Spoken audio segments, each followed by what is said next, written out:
வணக்கம், welcome to tastytawa. இன்னைக்கு நம்ம பார்க்க போகிறது கோவக்காயில் ஷாலோ ஃப்ரை எப்படி செய்கிறதுன்னு பார்க்கலாம் வாங்க. ஃபஸ்ட்டு மார்க்கெட்டில் எப்படி கரெக்டான கோவக்காயை சூஸ் பண்ணுறதுன்னு பார்க்கலாம். ஃபஸ்ட்டு இந்த மாதிரி கோவக்காயை எடுத்து இந்த மாதிரி நல்லா ப்ரெஸ் பண்ணி பாருங்கள். அப்போ உள்ளே போகக்கூடாது. இந்த மாதிரி உள்ளே போச்சுன்னா அது வந்து பழுத்துருச்சு.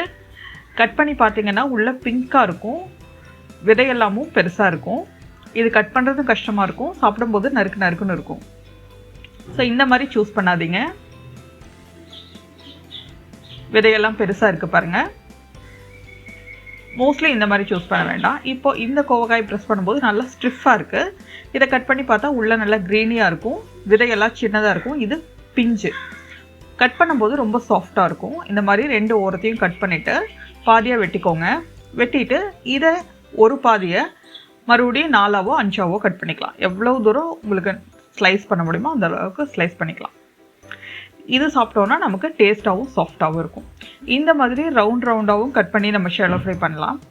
ஆனால் இதை விட இந்த மாதிரி கட் பண்ணி நம்ம செய்யும்போது டேஸ்ட் ரொம்ப நல்லாயிருக்கும். சாப்பிட்றதுக்கு ரொம்ப நல்லா, தயிர் சாதத்துக்கு, சாம்பார் சாதத்துக்கு சாப்பிட்றதுக்கு ரொம்ப நல்லாயிருக்கும்.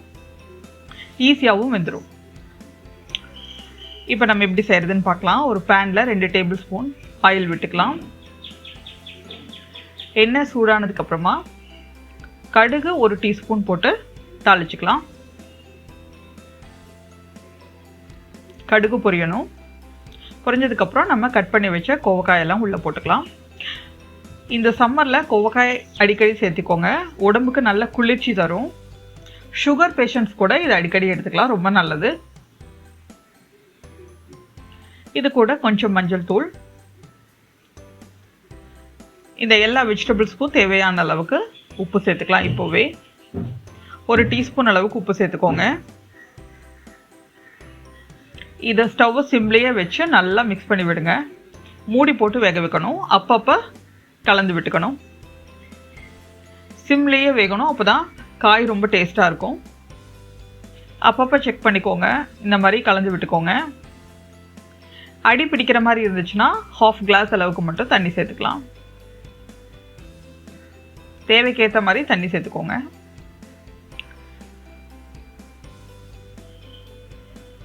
இந்த டிஷ் ரெடியாகிறதுக்கு 15 to 20 மினிட்ஸ் ஆகும். நல்லா மிக்ஸ் பண்ணிவிட்டு மறுபடியும் மூடி போட்டுருங்க.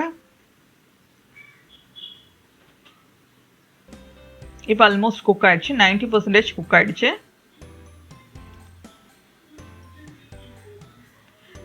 இப்போது காரத்துக்கு தேவையான மாதிரி 1 டீஸ்பூன் அல்லது 1.5 டீஸ்பூன் அளவுக்கு மிளகாய் தூள் சேர்த்துக்கலாம். சேர்த்துட்டு கலந்து விட்டுக்கோங்க. கலந்து விட்டுட்டு மறுபடியும் மூடி போட்டுறணும். அப்போ தான் மிளகாய் தூளோட பச்சை வாசனை போகும். இன்னொரு 5 நிமிஷம் இதே மாதிரி சிம்லேயே குக் பண்ணுங்கள். இப்போ தயாராகிடுச்சு. அவ்வளோதான். காயெல்லாம் நல்லா வெந்திருக்கு. அவ்வளோதான், சூப்பராக ரெடி ஆயிடுச்சு. ரொம்ப டேஸ்டியாக இருக்கும். தயிர் சாதம், சாம்பார் சாதம், எந்த சாதமாக இருந்தாலும் லஞ்சுக்கு சூப்பரான சைட் டிஷ் இது. கடைசியாக தேங்காய் துருவல் போட்டுக்கோங்க. போட்டுட்டு சூடாக பரிமாறுங்க. ரொம்ப நல்லாயிருக்கும். அவ்வளோதான், நம்மளோட கோவக்காய் ஷாலோ ஃப்ரை தயாராகிடுச்சு.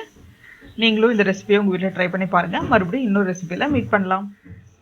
இந்த ரெசிபியை ட்ரை பண்ணி பாருங்கள். பிடிச்சிருந்தா லைக் பண்ணுங்கள், கமெண்ட் பண்ணுங்கள், ஷேர் பண்ணுங்கள், சப்ஸ்கிரைப் பண்ணுங்கள். கூடவே பெல் ஐக்கானையும் கிளிக் பண்ணிடுங்க.